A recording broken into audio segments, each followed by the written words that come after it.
강철구입니다. 오늘은 타락하고 무능한 국회로 민생을 구출할 수 있을까? 이런 주제로 말씀을 드리겠습니다. 한국은 민주주의 국가라고 합니다. 그런데 민주주의라고 하는 것이 도대체 무엇입니까? 민의가 정치에 잘 반영되도록 제도화하는 것입니다. 따라서 국민들의 다양한 이해관계를 받아들여서 조정하고 그것을 법으로 만드는 의회의 존재라고 하는 것이 매우 중요합니다. 그러면 한국의 의회는 그런 역할을 잘 할까요? 별로입니다. 의회와 정당들이 기득권 집단들의 지배되어 부패했을 뿐 아니라 민의를 거스르기가 일쑤입니다. 형식적으로는 민주주의 국가지만은 실제로는 민주주의가 잘 이루어지지 않고 있습니다. 그래서 현재 한국에서 이 노조가 없는 대부분의 비조직 노동자들, 600만 명이나 되는 자영업자, 350만 명의 농업인, 약 300만에 달하는 실업자는 이걸 거의 아무런 정치적 가능성도 행사할 수 없습니다. 양극화가 심화되어서 점점 살기가 어려워지는 이 신자유주의 상황에서 아무런 자기 주장을 할 수가 없습니다. 이들의 직접적 요구사항이 의회 제도라는 간접 민주주의 속에 빨려들어가는 순간에 모두 증발해 사라져버리기 때문입니다. 따라서 아무리 절박한 고통을 호소해도 재벌과 보수 세력이 지배하는 의회를 통해서는 제 목소리를 낼 수 없습니다.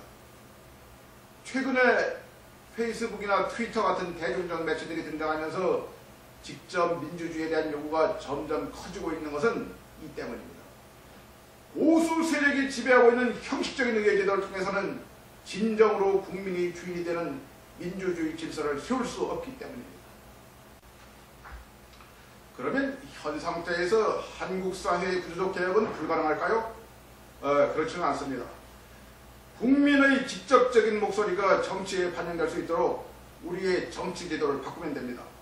가장 좋은 방법은 의회와 별도로 사회 경제 문제 해결을 위한 새로운 기구를 도입하는 것입니다.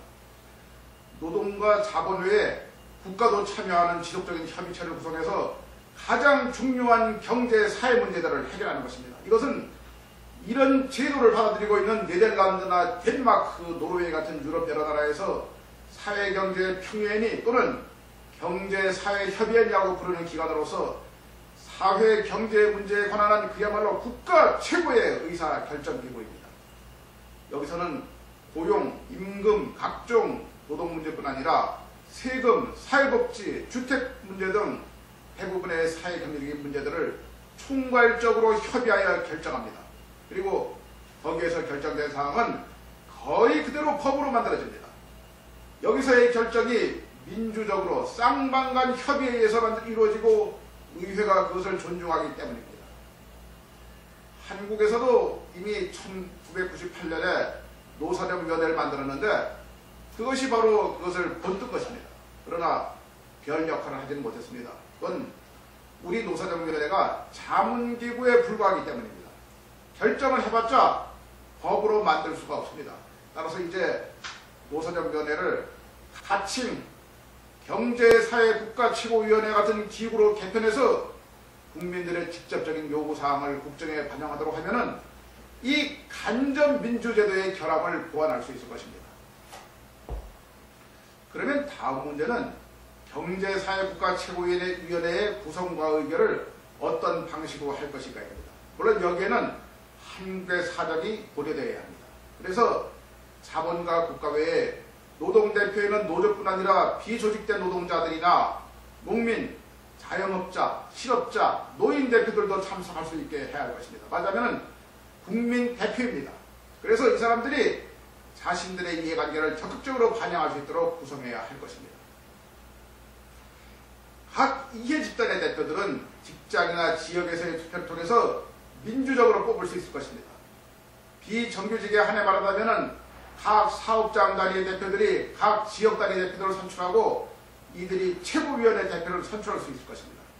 그래야 이들이 자본 대표들과 여러 문제들을 논의하고 정부 대표가 중립적인 입장에서 중재해야 할 것입니다. 그리고 여기에서 결정된 사항은 특별한 사유가 없는 한 의회에서 법제화해야 할 것입니다. 이런 식으로 구성된 경제사회국가최고위원회가 제대로 기능을 하게 된다면 이것은 한국 사회에 큰 변화를 가져올 수 있게 됩니다. 그동안 정당들의 이해관계 때문에 의회 안에서 수년간 논의되지도 못하고 처박혀있는 수많은 민생 법안들을 즉각적으로 처리할 수 있습니다. 또 이것은 의회 정치 자체에도 큰 영향을 미칠 수 있습니다. 각 단위기구를 조직하고 또 그 대표를 선출하는 과정에서 의식화된 대중이 지역보다는 계급이나 직능 또 인구 집단 등의 문제에 더 관심을 가지게 될 것이기 때문입니다. 그래서 점차 지역정치의 고질적인 한계를 넘어서면서 전반적인 선거혁명을 가능하게 할 것입니다. 자, 여러분, 이런 방향으로 한국의 정치를 바꾸도록 함께 힘을 합치십시오. 감사합니다.